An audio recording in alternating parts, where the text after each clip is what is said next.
Breaking news చూస్తున్నాం. ఇటు గరికపాటి గుడ్డు వ్యాఖ్యలపై ఇటు తీవ్ర దుమారం రేగుతుంది. ఇటు గరికపాటి చేసిన ఆయన వ్యాఖ్యలపైన ఇటు నా అన్వేషణ రెచ్చిపోయాడు. ఇటు ప్రభుత్వ బడులకు వెళ్ళేది పేద పిల్లలే కదా, వారానికో గుడ్డు పెడితే అసలు నీకెందుకంత కడుపు మంట అంటూ ఇటు గరికపాటిని ఉద్దేశించి ఆయన మాట్లాడాడు.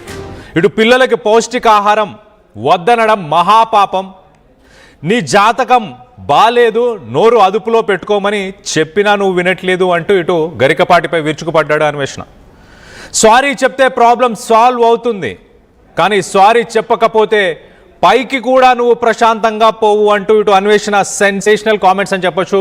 దీని గురించి ఇవాళ డిస్కస్ చేద్దాం. అసలు గరికపాటి చేసిన కామెంట్స్ కావచ్చు, ఇటు అన్వేషణ చేసిన కామెంట్స్ కావచ్చు, మరో పక్కన రాజ్యాంగం ఇటు కాన్స్టిట్యూషన్ ఏం చెప్తుంది, రాష్ట్ర ప్రభుత్వాలు కానీ కేంద్ర ప్రభుత్వం ఎప్పటి నుంచి ఈ మిడ్ డే మీల్స్ని అమలు చేస్తున్నాయి, వీటన్నిటి గురించి కూడా డీటెయిల్డ్గా మాట్లాడుకుందాం. మనతో పాటు ఈ డిబేట్లో పాల్గొనడానికి ఇటు హరీష్ కాకర్ల సీనియర్ జర్నలిస్ట్, అలాగే ఇటు రవిచంద్ర శర్మ స్వామీజీ, వీరిద్దరు కూడా మనతో పాటు అందుబాటులో ఉన్నారు.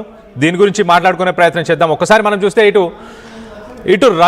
ఇటు నా అన్వేషణ చాలా క్లియర్గా గరికపాటి ఇటు గవర్నమెంట్ స్కూల్స్కి వచ్చే పిల్లలు పేద పిల్లలే కదా, వాళ్ళకి వారానికి ఒక గుడ్డు పెడితే తప్పే ఉంది అంటూ ఒక సెన్సేషనల్ కామెంట్ అని చెప్పుకోవచ్చు. దీనికి సంబంధించి మొదటగా సీనియర్ జర్నలిస్ట్ హరీష్ కాకర్లతో మాట్లాడే ప్రయత్నం చేద్దాం. హరీష్ గారు చెప్పండి, మీకేమనిపిస్తుంది? వారానికో గుడ్డు పెడితే తప్పేముందంటూ నా అన్వేషణ ఒక వీడియోలో చెప్తున్నాడు, మాట్లాడుతున్నాడు. దానికి సంబంధించి మీరేమంటారు? మీరు నమస్తే అండి.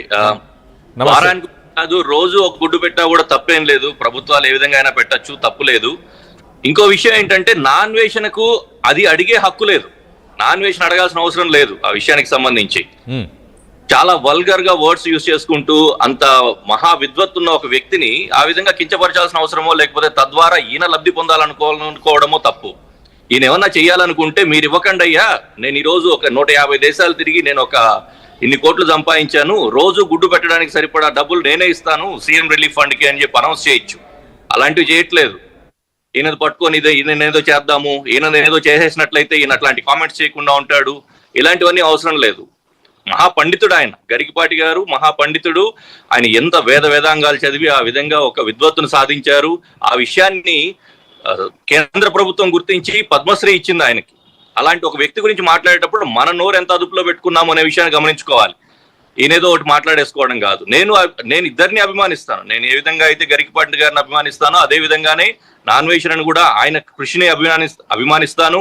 ఆయన తిరిగిన ప్రపంచాన్ని, ఆయన చూసిన జీవితాన్ని నేను అభిమానిస్తాను. అదే విధంగానే ఆయన ఇచ్చే సూచనలు కూడా చాలా చాలా వాల్యుబుల్ గా ఉంటాయి.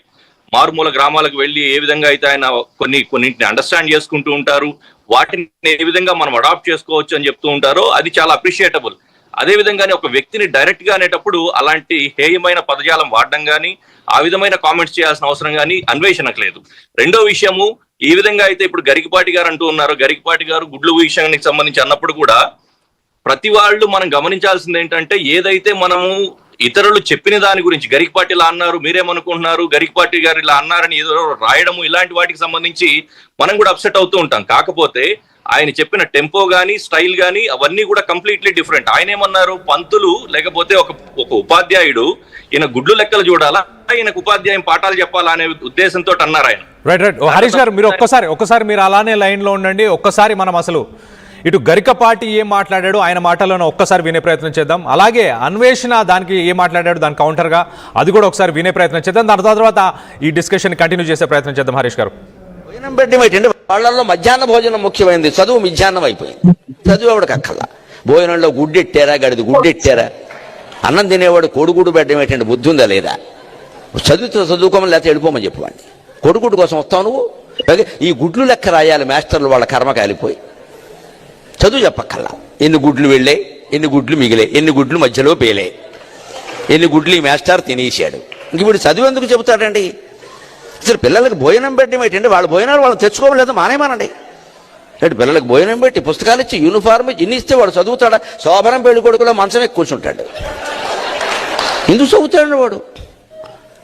విద్యార్థికి ఎన్ని సౌకర్యాలా అవసరమా? చదువు రావట్లేదు ఎవరికి, భోజనాలే వస్తున్నాయి.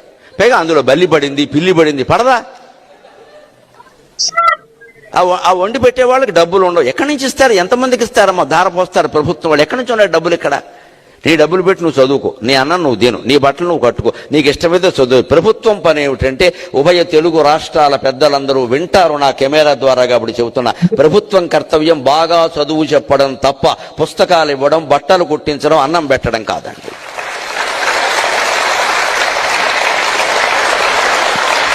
మేము ఖచ్చితంగా చదువు చెప్పిస్తాం, నీ జీవితానికి బాధ్యత వహిస్తాం. నీకు నమ్మకం ఉంటే రా, లేకపోతే వెళ్ళిపో. ఈ మాట అనే దమ్ము లేదు ఎవరికి. ఎందుకంటే అందరికీ మళ్ళీ ఎన్నికలు రావాలి, మళ్ళీ మనం రావాలి, మళ్ళీ మనం రావాలనే దరిద్రం వదిలిపోతే ఇవన్నీ ఉంటాయి. మళ్ళీ నువ్వే ఎందుకు రావాలి? ఇంకొకడు వస్తాడు, నీకు అనవసరం. వాళ్ళల్లో మధ్యాహ్న భోజనం ముఖ్యమైనది, చదువు మిధ్యాహ్నం అయిపోయింది. మళ్ళీ ఇదే కోడిగుడ్డు బలంతో, గవర్నమెంట్ ఇచ్చిన కోటా బియ్యం బలంతో రేపు ఎవరెస్ట్ని ఎక్కి పిప్పు చేస్తాను ఈ కాలుతోని. మళ్ళీ వారానికి ఒక కోడిగుడ్డు పెడితే అది కూడా పెట్టద్దు అంటున్నారు. ఎలా చదువుకుంటారండి నాకు తెలియకడుగుతాను.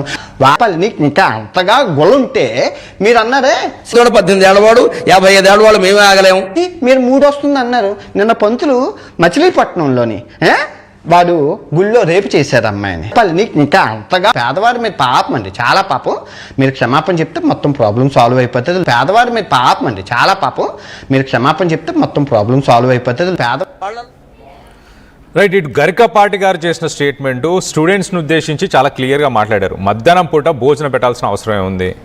ఇటు పెళ్లి కొడుకులాగా అతనికి అన్నీ అందిస్తే పిల్లలు చదువుకునేది ఎప్పుడు అంటూ ప్రశ్నిస్తున్నారు. వాడినే భోజనం తెచ్చుకోమంటూ ఆయన మాట్లాడిన మాటల్ని ఇప్పుడు మనం విన్న ప్రస్తుతానికి.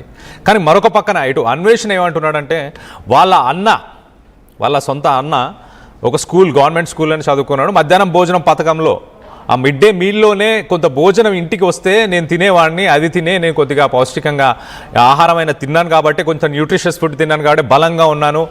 ఆఫ్రికాలోని బిగ్గెస్ట్ మౌంటైన్ అనొచ్చు, ఒక రకంగా కిలిమంజారోని కూడా నేను ఎక్కాను, రానున్న రోజుల్లో ఎవరెస్ట్ని కూడా ఎక్కబోతున్నాను, ఆ ఆహారం నాకు చిన్నప్పుడు హెల్ప్ చేసింది కాబట్టి అంటూ ఇటు నాన్వేషణ చెప్తున్నాడు. రైట్, మీరు చెప్పండి రవిచంద్ర గారు, మీరేమంటారు? ఇటు గరికపాటి గారు స్టూడెంట్స్ని ఉద్దేశించి మాట్లాడిన మాటల్ని మీరేమ